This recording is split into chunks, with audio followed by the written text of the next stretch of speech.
Hey there, as you might have heard, interest rates are low. A lot of people are thinking about refinancing. So I'd like to show you the analysis I go through to help my clients decide if it's right for them to refinance or not. So I start with this detailed mortgage estimate I've used for years. I put in the payoff amount. I look up title fees for their situation based on how long they've lived in the house and the balance, etc. I look at the property tax information, insurance. I load in lender fees, appraisals, stuff like that. In this situation, the borrowers want to refinance without having an escrow account.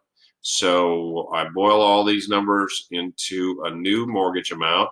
So to minimize their payment at the title company, the new loan amount will be, in this case, $436,000. Their current payoff is around $431,000. Then that's step one. Step two is to create that original amortization schedule for them. So in this case, their original loan amount was $440,000. First payment they made was in December of 2018, and the rate was 4 5/8. So I create this amortization schedule. Here's their current balance today.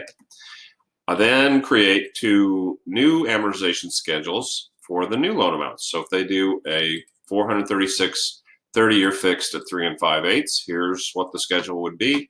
And same thing if they did a 20-year, slightly better rate. 436,000 is the balance on that also.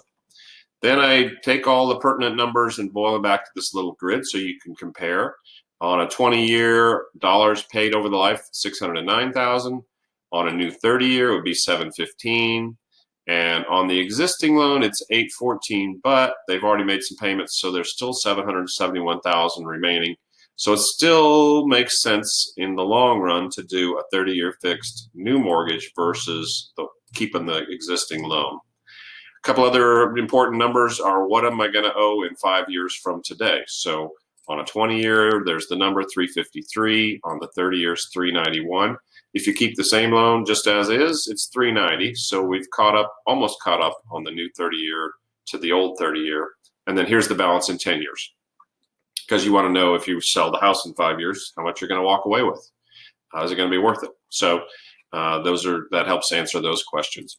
Another thing that commonly is done is, well, I'm comfortable making this $22.62 payment on my current loan. What if I did the 30-year and just kept making that payment? So I come over here to the new amortization schedule.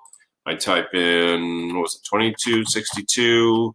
I subtract the current payment. So that's an additional $273.62 to the payment each month. That gets added in here, so that shortens the life of the loan. You go back to the original grid. Okay, well, now I'm going to spend $655 over the life of the loan. I'm going to owe $17,000 less than my current loan amortization schedule in 5 years, and I'm going to owe, what's that, $40,000 less in 10 years. So it makes even more sense to do that. And then you say, well, does it make more sense to do that, or does it make more sense to do the 20-year? So still 20-year wins out, although you're making a little bit less payments per, what are you making, $22.62? Yeah, $100 difference. It still makes sense to do the 20-year versus that 30-year, in my opinion. Some people might want to keep the 30-year or do a new 30-year just so that you'd have the flexibility every so often of not making that extra principal payment. Anyway, lots of stuff. Have I lost you, by the way?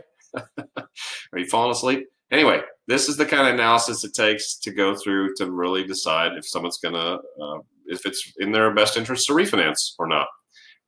Be happy to do this for you. Be happy to do this for your clients or anybody you know going through the process of deciding to refinance. Reach out to me here. Comment, share, subscribe to my YouTube channel, and have a great day.